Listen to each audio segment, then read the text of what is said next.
Друзья, всем привет! На дворе август, а это говорит о том, что уже пошел 8-й месяц владения нашим новым автомобилем Geely Atlas Pro. И за 8 месяцев мы пробежали 10 тысяч и прошли первое ТО. Сегодня об этом. Итак, напомню, на Новый год мы купили себе Geely Atlas Pro в полной комплектации. То есть это флагшип плюс с панорамной крышей. И вот уже за 8 месяцев пролетела десятка. Время летит вообще незаметно. Что показывает нам приборная панель? Как видим, пробег 10 145 километров. И за это время я ни разу на самом деле не сбросил средний расход топлива. Средний расход топлива у нас показывает 8,5 литров по бортовому компьютеру. И вы знаете, на самом деле не сильно-то он и врет. По чекам получается что-то в районе 9 литров 95-го бензина. Пробег у меня половина трасса, половина город. Ну, примерно так и получается. Если вы смотрели мои предыдущие видео по теме автомобиля, то в машине за это время, по сути, ничего сильно и не изменилось. Магнитолу я так и не стал прошивать, добавлять в нее приложение. Видеорегистратор работает отлично. В машине ничего не изменилось, ничего не отвалилось, ничего не облезло. Все красиво, полностью состояние нового авто. Честно, 8 месяцев ездим и радуемся. Тачка просто супер. В целом, что хотели, то и получили. Новый автомобиль есть новый автомобиль. Что можно сказать по самому ТО? Пробежали 10 тысяч, и уже подходя к девятке, я подумал, что пора бы записаться на первое ТО. Напомню, в Беларуси у нас на Geely Atlas Pro нулевого ТО нет. Ты покупаешь машину, 10 тысяч откатываешь и сразу едешь на первое ТО. Так вот, оказалось не так просто записаться к дилерам. Я позвонил практически за 3 недели, то есть я рассчитал, что еще за 3 недели я пробегу 1000. И нет записи, представляете, то есть очередь, у всех дилеров очередь, поэтому позвонил, попросил, чтобы меня записали хотя бы на конкретно какой-нибудь день, приехать, кинуть машину. По сути, так и случилось. Я приехал, кинул автомобиль на целый день, при условии, что когда появится время, его сделают. И мне повезло, сделали его достаточно быстро, там с самого утра я уже к обеду мог забрать машину. За это спасибо большое Атланта Боровая. Первое ТО – это не просто замена масла и фильтра. Там на самом деле целый комплекс работ, как мне рассказал мастер-приемщик. Все ТО состоит там примерно из 30 пунктов. Меняется моторное масло, меняется масляный фильтр, меняется салонный фильтр, меняется воздушный фильтр. Полностью перетряхивается вся подвеска в автомобиле. Делаются там какие-то регулировочные затяжки, я не знаю, на подвеске. Смазываются двери, смазываются петли, смазываются крышка багажника. В общем, очень много всего. Если мы откроем сервисную книжку, то у нее вот даже есть страница по поводу ТО, что и как там производится. Если мы посмотрим, как дилер льет масло, то льет он его строго по инструкции, и это очень круто. То есть после того, как мне поменяли масло, я пробежал на нем еще примерно 100 километров и на холодной машине проверил уровень масла, нет 4 кубиков, так как написано в сервисной книжке. Что же касается конкретно эксплуатации, то вот машинка пробежала 10 тысяч и в принципе не вызывает вообще никаких вопросов. Никаких посторонних звуков за это время в подвеске не появилось. Резина сильно гити не стерлась, хотя многие говорили о том, что она там за сезон закончится. Нет, это не так, все отлично.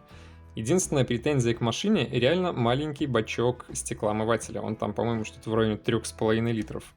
Ну, достаточно быстро все это дело заканчивается, и датчика нет. По салону тоже никаких вопросов, и это очень немаловажный факт. Подушка в машине, боковые, на передних и задних сиденьях не просиделись. В машине постоянно гоняет толпа детей, ребенок и ее подруги, постоянно шоркают ногами по порогам пластиковым, пороги пока еще целые, нигде ничего не зашоркалось. И на приборной панели вот эти вот декоративные элементы, которые тоже имеют глянец, ничего не затерлось, все окей. По комментариям к предыдущим видео обнаружил интересный момент. Оказывается, в Республике Беларусь и в других регионах, например, в Казахстане или России, разные гарантийные обязательства на данный автомобиль. У нас на гибрид гарантии 5 лет. А вроде как в России или в Казахстане что-то в районе 2-3. Тоже интересно. Когда делал ТО, попросил сразу дилера утилизировать все фильтра. Ну, не нужны они мне с собой. Зачем? Я их не буду использовать по второму разу. Но все равно кинули в багажник. Поэтому покажу вам, как выглядят фильтра после 10 тысяч пробега. А выглядит воздушный фильтр двигателя, в принципе, без изменений. В нем никакой грязи, ничего нет. То есть все чистенько, красивенько, все в порядке. И еще интересный момент. Дата производства фильтра середина сентября 2023 года. Дата выпуска машины середина или конец ноября 2023 года. Это говорит о том, что запчасти на складе не залеживаются. Тачка состоит прям из нулевых запчастей. Салонник же выглядел гораздо хуже. Если мы посмотрим на салонный фильтр, вот, пожалуйста, его индексы, кому интересно, кто будет покупать. Салонник, конечно же, очень-очень сильно грязный. Причем, грязный, конечно же, со стороны улицы. Напомню, это половина зимы и половина лета. Все забито достаточно серьезно. Поэтому, может быть, стоит задуматься даже о том, чтобы салонник менять почаще. Внутрянка, как видите, идеально чистая. И опять же индекс кому надо.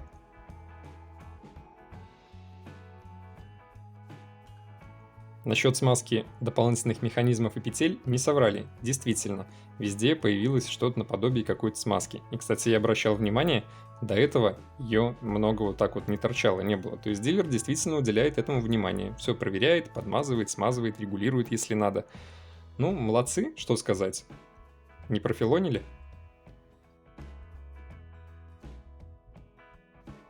По запчастям. Вот, пожалуйста, заказ на ряд, который был. Кому интересно, можете посмотреть артикулы и стоимость запчастей. Напомню, стоимость в белорусских рублях. 650 рублей – это половина стоимости запчастей и половина стоимости работы. Причем у меня с небольшой скидочкой за счет бонусных баллов от дилера. Но это мелочь. А когда забирал свою машину, попросил посмотреть новый Atlas, который вот только-только вышел. И вы знаете, я вам хочу сказать, машина на 3000 дороже нашего Atlas Pro, но в салоне мне, честно говоря, насторожило, что все полностью глянцевое. Блин, оно же маркое все будет постоянно грязное. Дилерская тачка была вся заюзанная. Причем у нее пробега там всего-то 1500 километров. Не знаю, спорное решение. В огромный монитор спрятан климат, кнопок управления нет, что тоже неудобно. Понятно, что ко всему привыкаешь, но иногда хочется просто протянуть руку, нажал, все случилось. А здесь надо будет отвлекаться на монитор, что неудобно. Все те же камеры, все то же самое, обзор 360. И что еще мне, не знаю, не сильно понравилось во время музыки, вся приборная панель, включая боковую часть и двери, все это дело моргает. Наверное, это регулируется, но в темноте это будет мешать. Салон, конечно же, побольше. Здесь платформа CMA, это то же самое, что тот же самый Manjaro. Пока еще в Беларуси полного привода нет. Так что ездим и радуемся на своей прошке дальше. А кому было полезно, ставьте лайки, подписывайтесь на канал, заглядывайте в описание, а мы продолжаем. Всем пока!